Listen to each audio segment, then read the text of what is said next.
doing it all for the thrill. I'm doing it all for the thrill. You know I'm loving it like you was real. Doing it, doing it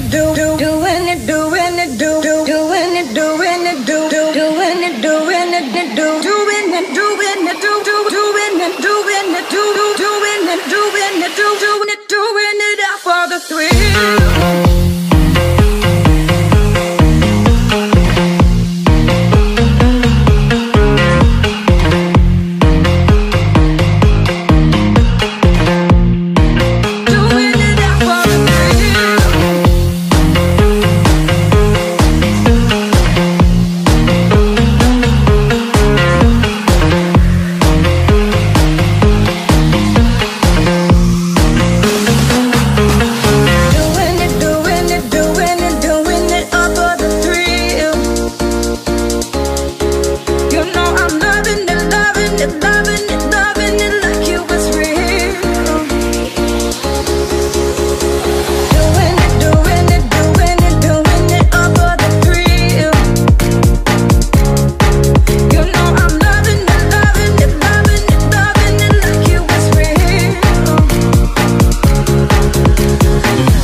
Okay, so nandito ako ngayon sa aking pickup sa Lobos. So ito yung isa sa paborito kong pickup na customer kasi mabilis sila dito at saka malayo sa syudad. So naka red light na ngayon and so galing dito dadalhin ko yung load sa Stony Creek. So doon ko i-drop yung load. Pagkatapos doon, empty ako ulit. Balik na naman dito. Panibagong load. Tapos drop ko na naman ulit doon. So dalawang biyahe. Galing dito, pamuntang Stony Creek. So ayan lang tayo guys. Okay, so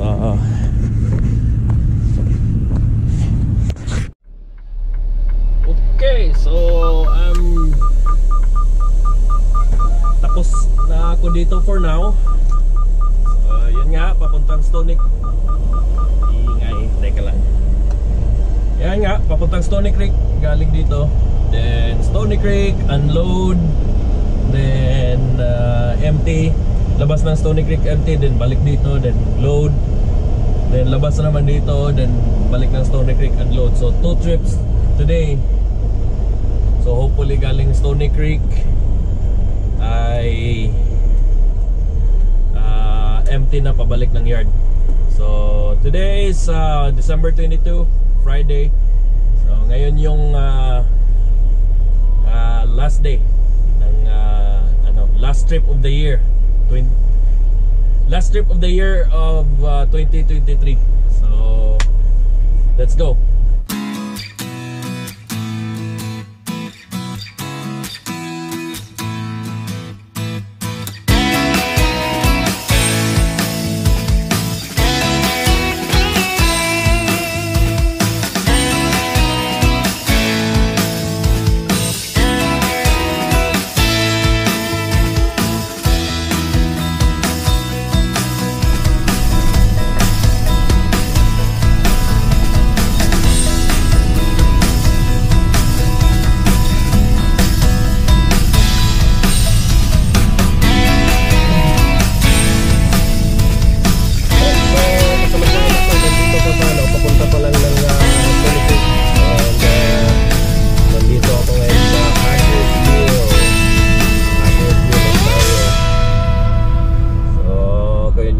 pa rin sa kalapit ng customer na kung saan ako nag-pick up doon sa Lowbanks. And yun na nga, i-drop ko tong load na to doon sa Stony Creek. So live unload doon. So kaya kukunin ko pa rin tong ano, hila-hila ko pa rin tong trailer mamaya na empty, pabalik dito. So ayun, today nga ay last day ko for the year 2023. Kasi nga today is December 22, 2023. So Friday, so Saturday, Sunday, then Monday yung Christmas. And yun, Sunday yung Christmas na yun, 25. Tuloy-tuloy na yun hanggang January 2. So January 1 is Monday, January 2 is Tuesday. So Wednesday na ako babalik yung January 3. And diniretso ko na lang hanggang doon kasi yeah. Okay, so diniretso ko na lang din doon kasi baka pag pumasok ako ng January 2 alam mo na, New Year, baka malasing ako sa New Year at magkaroon ng hangover sa pagka kinaumagahan, which is yung January 2. So ayun, baka nga may trainee pa ako nung week na yon. So yun, hindi magiging maganda para sa akin. So papasok ka na ano na may hangover, parang ano ka pa rin nun, parang parang lasing ka pa rin nun. So ayun, so diniretso ko na lang for for to be in the safe side lang sa January 3 para makapagpahinga ng January 2. So ayun, okay, dito pa rin sa Hagersville.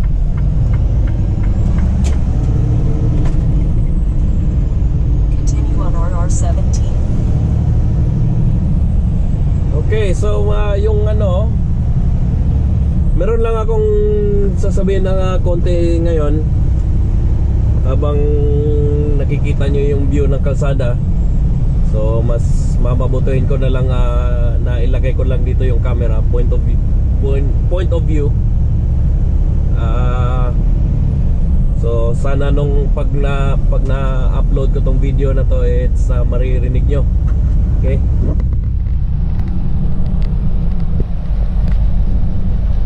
So enjoy nyo lang yung ano, yung kasi maganda yung ano dito. Maganda yung magiging view kasi countryside yung makikita. So ayun, nung for the past days, awan ko, nagkataon lang siguro yung 3 subscribers ko may mga tinatanong. Isa doon parang Tagalog, tapos na parang 2 Bisaya yung ano, yung sa 3 na yon. And may mga tinatanong, kakakuha lang daw nila ng AZ or yung class 1, yung para sa tractor and trailer. Yung isa nun, binigay ni Pinoy Tracker, binigay yung number ko. Nagtatanong din with the same question pa rin, kung paano pumasok dito sa Bison. So yung 3 na yon na gusto ko sana silang tulungan, pero kaso wala silang documents, required documents na para makapasok sila sa company. Kasi yung unang-unang documents yung hinahanap ng company is yung travel documents, yung kung Canadian ka, Canadian passport, or US visa kung hindi ka Canadian citizen. So ayun, yun yung inuuna kong tinatanong sa kanila. Kasi nagtatanong sila, sir, kung ano, pwede mo ba akong matulungan, bagong driver ako, pwede mo ba akong matulungan sa pagpasok dyan sa Bison, sa company nyo? Sabi ko, walang problema yun, pero yung unang-una kong tanong sa'yo, kung meron ka ng travel documents like yung Canadian passport or yung Philippine passport mo na may US visa. So yun, yung pagtawid mo lang talaga sa border. Kasi yung pag wala kang experience dito, ititrain ka ng 13 weeks. Then under DFP. Yung DFP is yung driver finishing program. Yun yung program ng Bison sa mga walang mga experience. So saka pagkatapos mo mag-training, committed ka ng 2 years na mag-drive dito, may contract ka, tapos mag-quit ka pagtapos mag-quit ka within sa loob ng 2 years na wala ka pang di pa tapos yung kontrata mo sa 2 years, magbabayad ka ng mga 1,000, kulang-kulang 1,000. Yan. So but anyways, yung tatlo na yon nagtatanong. So lahat silang tatlo, pwera na lang doon sa isa, parang na siya, Canadian citizen kasi sabi niya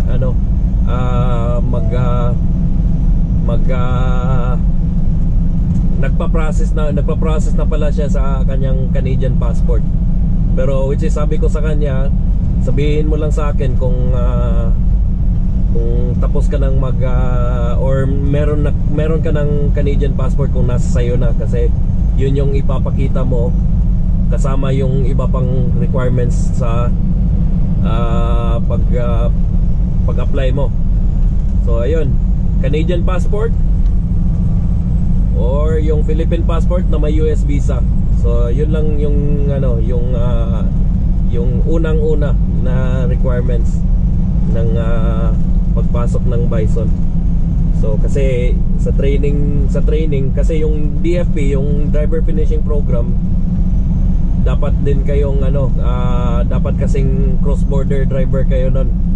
So yung obliged kayo na magtatawid ng border. Katulad ko nun dati, galing din ako dito sa driver finishing program.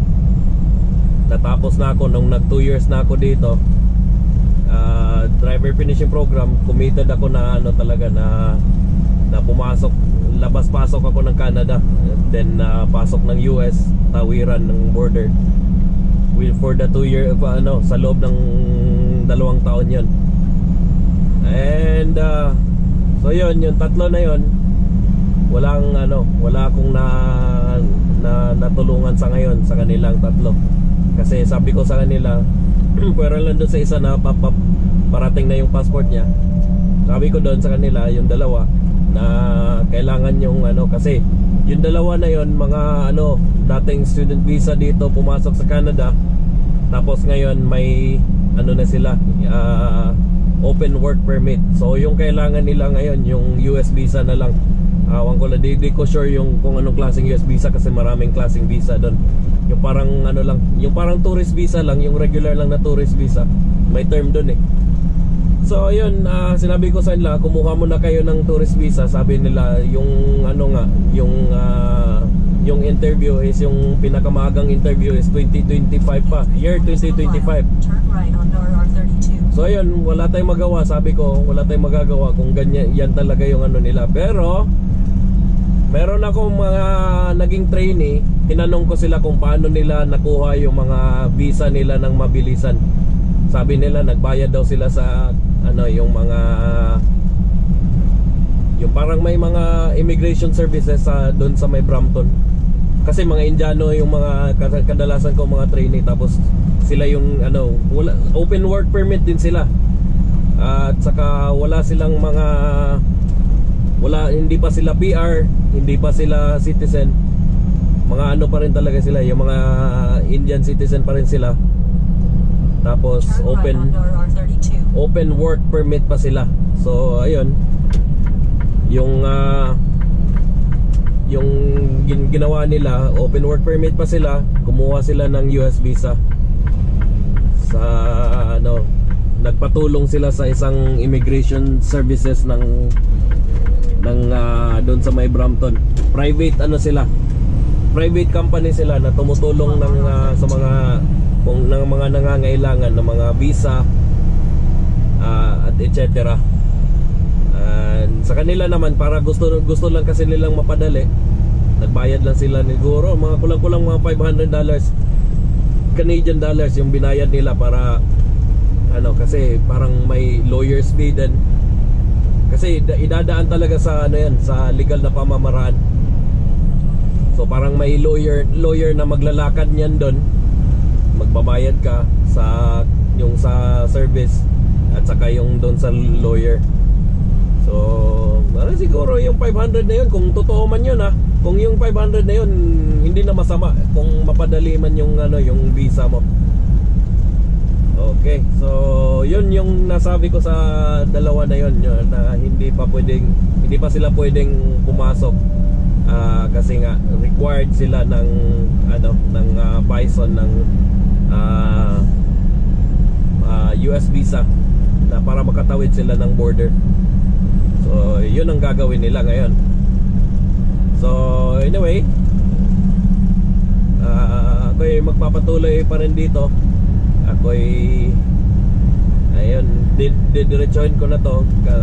Pagkatapos nito, ano kasi to, parang nasa taas kasi ako ng bundok ngayon. So pagkatapos ito, bababa, may ano, downhill, then doon na Stony Creek na yun pagbaba. Ako'y nandito lang sa Highway 32. Ayan, paglabas nito, Binbrook, Ontario. So parang ano pa rin siya, yung parang small town siya na kasama pa rin ng Hamilton, Ontario. Ayan. So ayun, yung tatlo na yun. Anyway, so sana good luck sa inyong tatlo. Sana makuha nyo yung gusto nyo. Sabi pa nga nung isa, ano, basta't gusto mo, sa makakaawaan ka ng Diyos at makukuha mo talaga. Para lang sa iyong mga pangarap lang talaga. Ayan. So which is tama talaga yun, kasi ano yun yung mga positive na mga pag-iisip yun pag mga ganun. Okay, so anyway, tuloy tayo dito sa biyahe. Yun, malapit na yung Christmas. Kung pag in-upload ko tong video na to, kasi busy pa ako sa aking personal life. Baka pag na-upload ko tong video na to after Christmas na or yung papuntang New Year's na. Yan, wala akong biyahe within the holidays. So galing nga dun sa 25 hanggang January 2. Then balik ko January 3 na. Okay. Turn right on Green Road.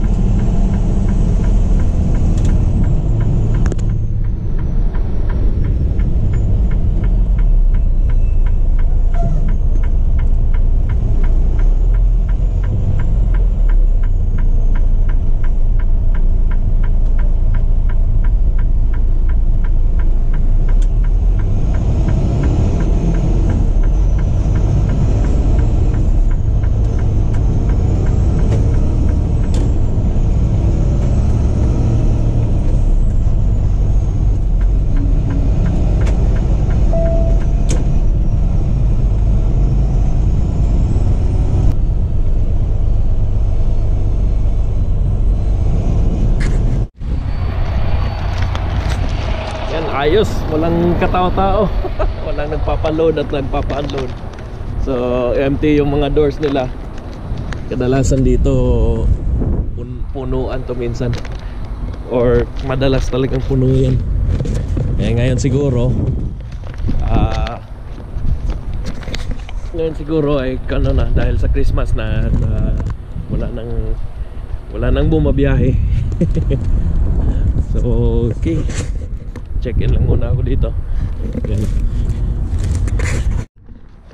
Para mauna na at ma-unloadan, tapos balik, tapos uwi na siguro. Yan.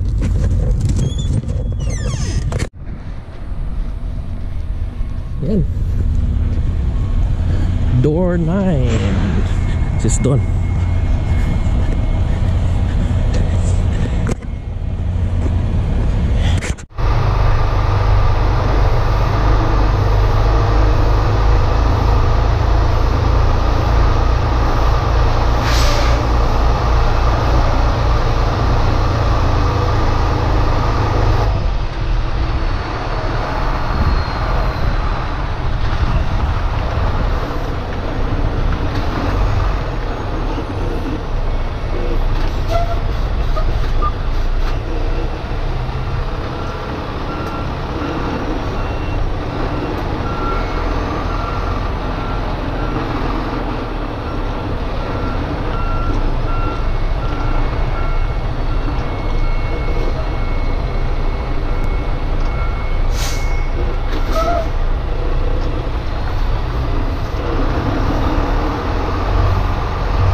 nakadak na.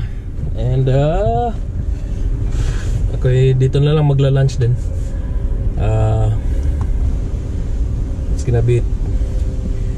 It's gonna take them for a while to unload. So ayan, nandito na ako. Yan na. On duty.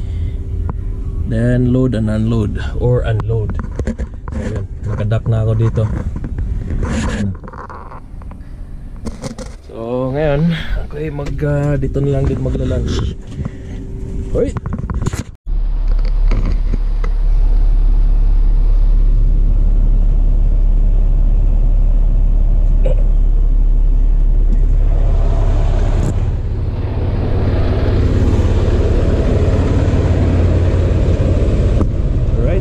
Tapos na dito, green light na. And check ko lang dito kung wala na yung kalso na nilagay nila. Okay, wala na. Kasi kinalsuhan nila kanina. Parang natutuklap. Parang kinalsuhan nila kanina, tapos tinanggal nila yung service brake or yung emergency brake pala. So ito, tinanggal nila. Tapos ilalak nila yan kasi para sa safety nila. Balik ko lang. Yan. So tapos na ako dito sa ngayon, pero yung araw ko hindi pa tapos.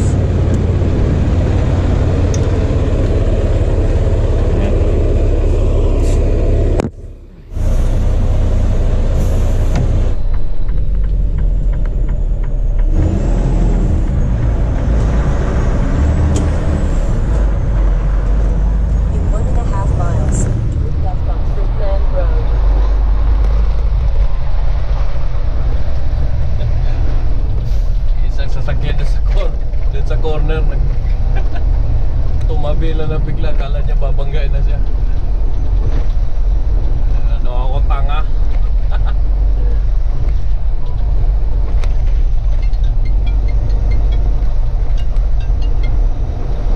Alright, so low banks na naman. Then low banks, load, then unload dito sa Stony Creek. Then yun na, hopefully.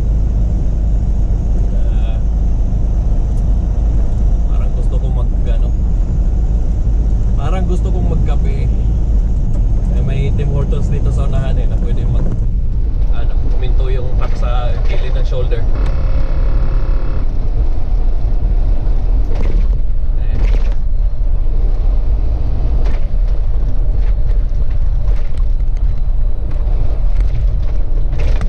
Turn left at the traffic light, then take the ramp on the right.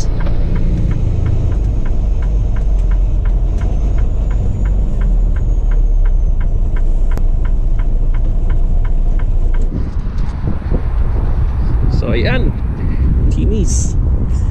Diyan lang yung truck ko, sa gilid lang, nasa shoulder.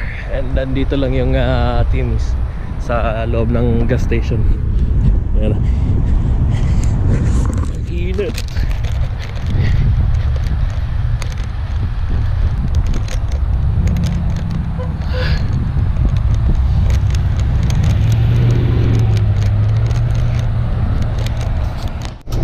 Alright, dito na naman ako ulit. Dito pala ako sa kalsada, tinatanggal ko na yung seatbelt. So, nandito na. Uy, dalawa pang kotse na papasok.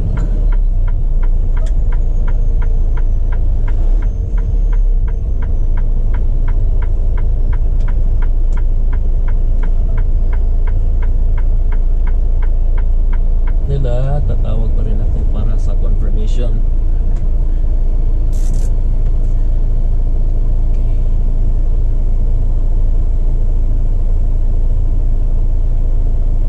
Hello Bison, picking up a load 766898.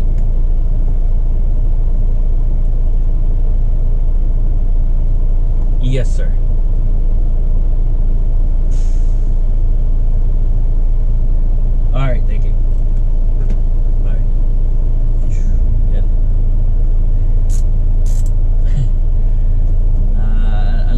ako yung una dito kanina. Which is kanina yung umaga ako yung pinakauna na nandito. Kasi maaga ako nagsisimula nga. And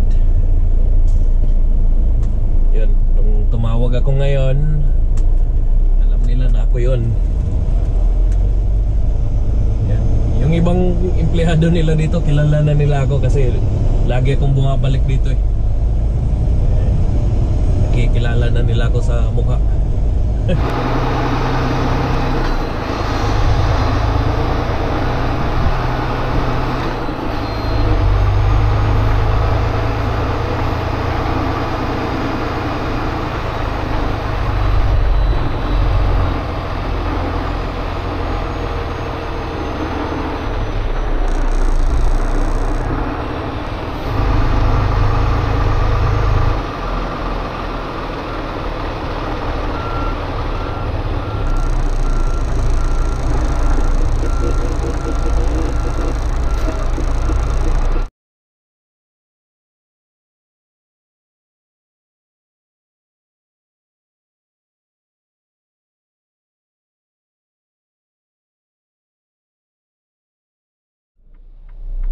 So tapos na ako dito sa Lubangs sa ngayon. So ito na yung huli. Then papuntang ano ulit ako, Stony Creek. Doon pa rin, pabalik-balik lang talaga. So ito lang yung ito lang yan talaga yung araw ko dito. Pag yung mga local pag, lalo na pag itong customer na to ay marami silang load na yung nilalabas. Kadalasan Monday saka Friday ako napupunta dito. Pinapapunta nila ako dito. Siguro yung Tuesday, Wednesday, Thursday para sa yun, yung mga load na para US. So yung mga US na cross-border drivers, Tuesday, Wednesday, Thursday sila nagpupunta dito. Dinadala sa US, dun sa Chicago. So ako locally, minsan kumukuha ako ng pick up ako ng load doon sa doon sa Stony Creek, then dinadala ko dito, then nagpapadala din naman sila ulit ng ibang load na papunta din ulit doon. Parang ganun lang yung load nila. Tapos ngayong araw na to, yun lang, kukuha ko ng load dito, tapos punta doon, tapos balik dito empty, tapos kuha ng load dito, balik doon. Wala akong kinukuhang load doon galing na papunta dito. So yun lang yung Right to Raymond Road. yun lang, yung parang local driver lang talaga ako ngayon.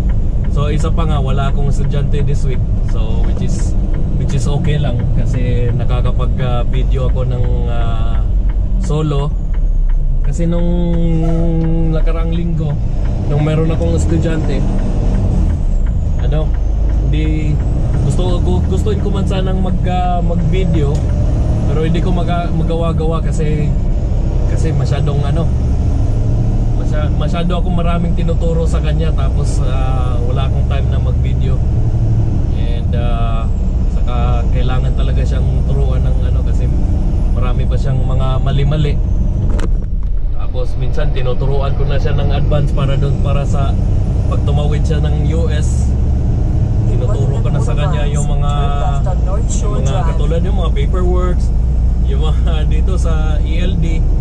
Yun, parang na-pressure ko na siya ng tapos yun, nung tinuturo ko na sa kanya lahat yun, parang na siya, yung na-pressured na siya nung sinimulan ko nang ituro sa kanya yung mga advance. Kasi kadalasan dito pag yung mga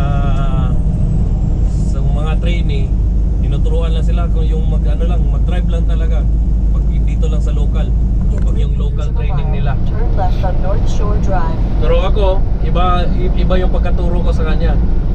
O kadalasan doon sa mga naging training ko, tinuturo ko lahat. Pati yung yung advance, yung kung paano sila tumawid, paano yung gagawin sa mga paperworks. Tapos meron kami kasing mga pinipick up na para sa US, pinipick up namin para sa mga US drivers, nilalagay namin sa yard. Tapos tinuturo ko na sa kanya kung paano kung anong gagawin yun sa mga paperwork. Yung lalagay ka ng mga yung pop sticker, tapos isisend namin sa customs. Turn Yung left mga at the ganun lang. stop sign. And wala pala akong seatbelt. Sorry. Okay. So anyway, yun nga. So yun. So wala akong hindi ako nagkaroon ng oras na para yung mag-video. Yun kasi yun nga, parang focus lang ako sa kanya kung anong maituturo ko sa kanya. Ayan.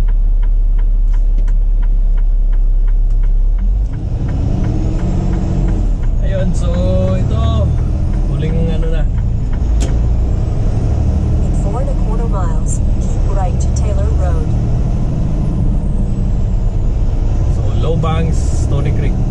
And Stony Creek, balik na ng Mississauga empty. Tapos i-drop ko na to sa Mississauga yung trailer na empty. Okay. Yun ang gusto ko rin dito sa na to, yung customer na to, kasi mabilis lang sila mag-load. Kanina mga lang 15 minutes lang sila nag-load. Kaya minsan pag inabot ako dito, hindi ako nagla-lunch diyan. Kasi ang bilis nila pagkatapos nilang mag-load, kailangan alis ka na. At saka ako gusto ko rin umalis kaagad para dahil para na ako doon, matapos na ako doon sa kabila. Kasi hintayan din doon sa kabila, katulad na ngayon. Baka maraming mga truck doon ngayon naghihintay o nagpapa-unload, tapos iisa lang yung forklift driver nila. So ngayon lang araw na to, parang iisa lang yung forklift driver nila kasi yun nga, nagbabakasyon na siguro yung iba, tapos naiwan isa. Ayan, so yan lang.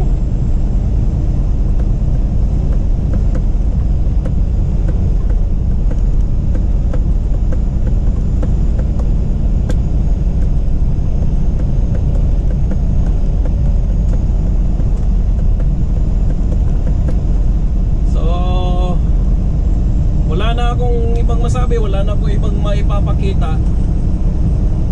Ayun, yun nga kanina yung sinabi ko doon sa yung lang, to wrap things up lang, yung kanina yung tatlong subscribers ko nga gustong pumasok dito.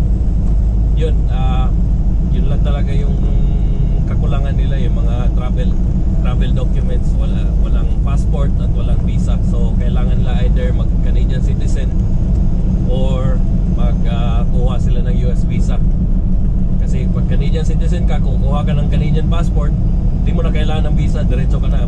Pakita mo lang yung Canadian passport mo, wala ng visa, papakita mo lang, yun, makakatawid ka na. Pero pag Filipino passport yung gamit mo, Philippine passport, yun yung kailangan mo ng US visa. Yun yung parang tourist visa lang yata talaga yung kailangan, hindi ako nagkakamali. So ayun, so yun lang ang naging araw ko ngayon. So lang talaga yung para makapag-video lang ako ng huling trip ko for the year of 2023. Balik nga ako ng January 3, 2024. So ayun, ano pa nga ba, sana'y mga nasa kayo, magandang kalagayan at enjoy nyo yung holidays nyo, yung Pasko. Sana'y lahat ay mag-enjoy at sana'y walang yung parang spread the love lang yung dapat yung dun sa Christmas. At looking forward tayo sa sa magiging bagong taon, yung 2024. So yung 2024, wag kayo mag-isip na yung yung ano kayo ang swerte ko sa susunod na taon. Yung ganun, wag kayong umasa sa swerte. Keep going lang talaga tayo. Yung mag-ano lang tayo, keep looking forward. At wag yung umasa tayo sa swerte dahil bagong taon nga. Kasi para sa akin hindi ako naniniwala dahil bagong taon iba yung swerte mo sa susunod na taon na yun. Hindi. Yung paniniwala ko is yung depende yan sa tao kung paano ka magpursige. Tapos wala sa taon yan. Kasi kung ano yung magiging itsura ng mundo, kasi yun yung iniisip ko, ano yung itsura ng mundo nitong taon na to, yun lang din yung itsura ng mundo sa sa susunod na taon. So ganun din yung tao. Ganun din yung tao. Kung hindi ka nagpursige nitong taon na to, tapos ganun ka rin sa sa 2024, tapos inisip mo pa kung ano yung magiging swerte mo sa next year, yun, ganun lang din yung magiging itsura mo sa sa susunod na taon. So kaya wag kayong umasa talaga sa swerte. Tayo magpursige lang bago mag Pasko, or yun nga, bago magpasko, spread the love lang hanggang magpasko. Tapos yung bagong taon, yun, yung isipin mo sa bagong taon, anong gagawin mo sa susunod na taon. Kung may bago ka bang gagawin, parang ganon, may bago kang gagawin, or yung may magiging bago sa'yo na yung parang kunyari, parang magsi-switch career ka ba, kunyari ganon, parang or aalis ka ba dun sa dati mong trabaho, or tapos maghahanap ka ng mas parang ano ba, yung parang ganun, yung parang switch career ba na aalis ka dun sa dati mong trabaho, tapos maghanap ka ng mas magandang opportunity para sa'yo. Kasi syempre yung mga tao nga kailangan natin ng mas pipiliin natin yung kung saan tayo komportable at saan yung kung saan tayo giginhawa doon. Yun ang maganda, yun yung magandang iisipin, kung saan tayo komportable, saan tayo asenso, at saan tayo kung saan tayo yung parang kung saan tayo asenso, parang ganun lang. Ayun. So wag yung wag yung iniisip niyo yung swerte yung dadating, yung swerte yung kusang yung swerte yung kusang yung parang magdadala ng buhay nyo, kung yun yung magdidikta ng buhay nyo. So ayun lang, ito lang, lang talaga. So enjoy nyo lang yung holidays nyo. So Merry Christmas sa inyong lahat. At kung hindi na ako makapaggawa ng video para sa New Year, so Happy New Year na lang din sa inyong lahat. And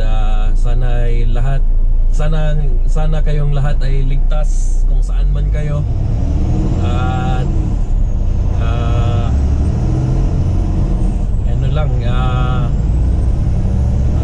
yung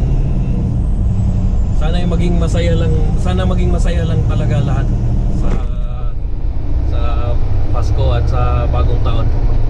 Okay, so yun nga, stay safe, stay healthy, and stay awesome lahat. Okay?